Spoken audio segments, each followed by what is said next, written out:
Selamat pagi anak-anakku semuanya. Assalamualaikum warahmatullahi wabarakatuh. Pada pertemuan pagi ini kita akan masuk ke bab yang baru, yaitu mengenai metabolisme, dan pertama sekali kita akan mempelajari tentang enzim. Apa itu enzim? Enzim adalah senyawa protein yang dihasilkan oleh sel-sel makhluk hidup. Waktu kita di kelas 11 ya, sudah mempelajari tentang sistem pencernaan makanan. Nah, di dalam proses perubahan itu senyawa-senyawa makanan kan memakai enzim. Nah, cuman waktu kelas 11 kita belum memperdalam tentang pokok bahasan enzim tersebut.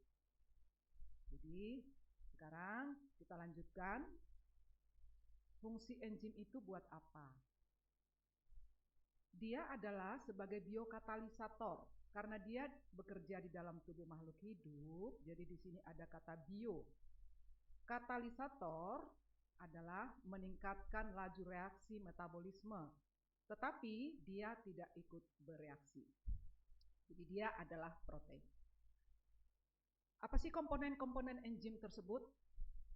Enzim itu komponennya terdiri atas satu, protein yang disebut dengan apoenzim, tetapi ada juga yang tidak terdiri dari protein atau non-protein dan disebut juga gugus prostetik.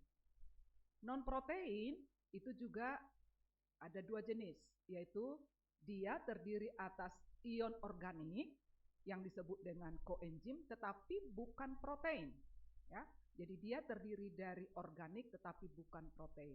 Contohnya adalah vitamin, koenzim A, NAD+, FAD+, dan FMN. Nah, kemudian yang terdiri dari non-protein, ion anorganik yang disebut dengan kofaktor, contohnya adalah kalsium, kalium, klor, natrium, zinkum, dan urin. Di sini Ibu berikan contoh daripada bentuk enzim tersebut. Ya, di mana enzim tersebut mempunyai dua belahan, yang atas ini adalah sisi aktif, dan inilah nanti yang tempat di mana substrat itu berikatan dengan enzim dan tempat dirubahnya substrat tersebut. Sedangkan yang di belakangnya disebut namanya dengan alosterik. Ya. Nah, ini contohnya. Nah, ini enzim. Kalau ada substratnya, substrat ini akan menempel pada sisi aktif ini, seperti ini bentuknya. Hingga nanti dia akan menghasilkan produk baru. Ada juga yang seperti ini bentuknya, jadi tidak mutlak seperti yang pertama tadi, ya, karena enzim itu macam-macam. Kalau bentuk enzimnya seperti ini, seperti huruf E di sini, maka substratnya ini, ya. Nah, kalau substratnya ini mau dikatalis sama si enzim, ini akan masuk ke lubang yang ada pada enzim tersebut. Mereka bergabung seperti ini, nanti akan dihasilkan produk yang baru di sini. Nah, perhatikan, sewaktu sudah terjadi produk baru ini, enzimnya itu bentuknya tidak berubah, ya, sehingga enzim itu dapat dipakai beberapa kali atau reaksinya bolak-balik. Apa sifat enzim? Sifat enzim itu adalah sama dengan protein, karena hampir semua enzim itu terdiri dari protein. Kemudian dia bersifat termolabil, dipengaruhi oleh suhu, bekerja secara spesifik, ya. Artinya satu enzim tidak dapat dipakai untuk merubah substrat-substrat yang lain. Jadi satu enzim hanya dapat mengkatalisis satu substrat, begitu ya. Nah, kemudian dia bersifat sebagai biokatalis, mempercepat reaksi kimia terjadi, tetapi dia sendiri tidak ikut bereaksi. Kemudian nomor 5 adalah menurunkan energi aktivasi ketika memecah suatu substrat. Nah, jadi suatu substrat mau dipecah menjadi produk baru, kalau tidak memakai enzim, tubuh kita itu memakai energi yang besar. Tetapi dengan adanya enzim, maka energi aktivasi itu menjadi berkurang. Kemudian dapat digunakan berulang kali karena tadi kan sudah Ibu informasikan enzim itu tidak ikut bereaksi, jadi dapat dipakai berulang kali. Diperlukan dalam jumlah yang sedikit, jadi dalam jumlah yang sedikit aja dia sudah langsung bereaksi dan kemudian dapat bekerja bolak-balik. Nah, tadi Ibu katakan bahwa dengan memakai enzim dapat menurunkan energi aktivasi. Ini contohnya, suatu reaksi kimia yang tidak memakai enzim, maka energi aktivasinya itu tinggi. Nih, yang warna hitam. Tetapi apabila suatu reaksi kimia memakai enzim, maka energi yang dipakai tidak usah setinggi ini, dia akan turun hanya segini, itu yang warna merah. Ya, ngerti ya nak? Kemudian saya paparkan di sini, mungkin masih ingat kamu ya waktu kelas 11 jenis-jenis enzim, enzim amilase yang terdapat di mulut, pepsin yang terdapat di lambung, tripsin, lipase, maltase yang terdapat di susu 12 jari. Ini hanya sebagian kecil contoh-contoh enzim tersebut. Bagaimana cara kerja enzim? Saya berikan gambar ini ke kamu, ya. Coba apa pendapat kamu tentang gambar tersebut, ya? Teori lock and key, teori gembok dengan anak kuncinya. Biasanya satu gembok adalah satu kunci, ya. Tidak pernah satu gembok, ya, anak kuncinya itu bermacam-macam bentuknya, tidak pernah.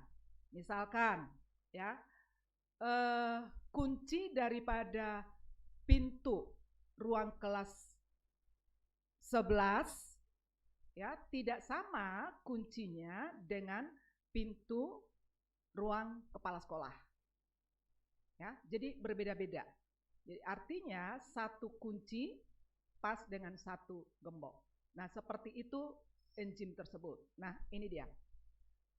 Sisi aktif enzim memiliki bentuk tertentu yang spesifik. Itu artinya yang tadi yang disebut cara kerja teori lock and key. Jadi kalau bentuk daripada substratnya seperti ini, maka enzimnya bentuknya sisi aktifnya itu harus sesuai dengan bentuk substrat tersebut, ya. Nah, sehingga nanti masuk bisa bereaksi dan akan menghasilkan, ini perhatikan, bentuk substratnya tadi seperti huruf E yang terbalik, sekarang sudah pecah, dihasilkan produk yang baru, ya. Jadi ini satu, produk satu, dan ada produk dua, ya. Ini cara kerja kunci gembok. Nah, tapi ada juga yang menyatakan teori induced fit. Nah, perhatikan, bedakan dengan yang tadi. Kalau ini substratnya bentuknya bulat di ujungnya ini segi. Mestinya tidak bisa bereaksi. Tidak bisa enzim ini mengkatalisis substrat ini kalau menurut teori kunci gembok tadi. Tetapi ternyata menurut teori ini, induced fit ini enzim akan sisi aktifnya itu fleksibel, akan berubah sesuai dengan bentuk substrat tersebut, sehingga tetap bisa terlaksana katalisis substrat hingga terbentuklah produk yang ini, pecah menjadi dua, ya. Jadi begitu cara kerja enzim. Tapi pada umumnya kalau ditanya cara kerja enzim itu seperti apa, biasanya dijawab adalah enzim itu bekerja secara spesifik, ya. Contohnya, ya, enzim bekerja secara spesifik. Di dalam mulut kita ada enzim ptyalin atau enzim amilase yang merubah yaitu amilum menjadi glukosa, ya. Nah, enzim ptyalin yang ada di mulut tersebut tidak bisa dipakai untuk merubah lemak. Dia hanya bisa merubah amilum. Begitu contohnya bahwa enzim bekerja secara spesifik. Kita lanjut, faktor-faktor yang mempengaruhi enzim ada suhu. Ya, jadi dia dipengaruhi suhu. Kalau pada manusia biasanya sesuai dengan suhu tubuh 37 derajat Celcius. Dan juga dia dipengaruhi oleh pH. Misalkan pH di dalam mulut kita adalah 7. Berarti enzim pitialin itu hanya dapat bekerja di mulut saja karena sifat dia hanya dapat bekerja pada suhu 7. Ketika makanan masuk ke dalam lambung, kita tahu bahwa lambung itu kan asam. Maka enzim pitialin yang ikut masuk bersama amilum ke dalam lambung. Nah, pitialin di dalam lambung tidak dapat bekerja karena dia hanya dapat bekerja pada pH 7. Sedangkan lambung itu pH-nya adalah asam. Ya. Begitu juga dengan pepsin ini. Pepsin hanya dapat bekerja di lambung dengan pH yaitu 2. Ya, karena lambung itu asam. Ketika makanan dari lambung masuk ke usus 12 jari, usus 12 jari itu pH-nya basa, maka pepsin tidak dapat bekerja di usus 12 jari. Gitu ya. Nah, kemudian konsentrasi enzim. Konsentrasi enzim mempengaruhi cara kerja daripada enzim tersebut untuk merubah substrat. Semakin banyak enzim dan substratnya tetap, maka semakin cepat reaksi terjadi. Sebaliknya, kalau enzimnya sedikit, substratnya banyak, maka enzim itu lambat bekerja. Kemudian dipengaruhi oleh inhibitor atau penghambat. Inhibitor ada 2 jenis. Ya, inhibitor ada 2 jenis. Ada inhibitor yang bersaing dengan substrat. Ya. Nih. Itu disebut dengan inhibitor kompetitif. Persaingannya seperti apa? Ada suatu zat yang sebelum masuk substrat ini ke sisi aktif daripada enzim sudah lebih dahulu masuk enzim yang sudah lebih dahulu masuk suatu zat menyaingi atau mendahului substrat tersebut. Nah, sehingga si enzim itu tidak dapat mengkatalisis si substrat tersebut. Berbeda dengan inhibitor non-kompetitif. Ya. Inhibitor kompetitif, pengganggu itu tidak masuk ke sisi aktif enzim, tetapi dia dari belakang, dari alostriknya. Ya. Sehingga nanti sisi aktif daripada enzim ini akan berubah bentuk. Sama juga, maka substrat itu tidak dapat dikatalisisnya karena sisi aktifnya sudah berubah karena didorong oleh inhibitor non-kompetitif. Ya, bisa ya Nak, dipahami? Oke, di sini Ibu tunjukkan di mana grafik di mana pH mempengaruhi enzim seperti yang Ibu jelaskan tadi. Ini Ibu hanya memperkuat aja.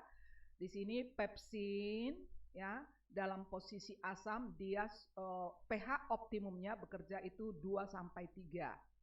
Nah, sedangkan enzim pitialin itu di netral. Nih 7 pH optimumnya. Tripsin di basa lebih besar dari 7. Ini pH optimumnya. Jadi masing-masing enzim ya dipengaruhi oleh suhu yang berbeda. Itu maksudnya bahwa enzim dipengaruhi oleh suhu. Demikian yang dapat Ibu sampaikan mengenai enzim. Nanti kalau ada yang kurang jelas, boleh kita berkomunikasi apa melalui WA atau di telepon. Terima kasih. Assalamualaikum warahmatullahi wabarakatuh.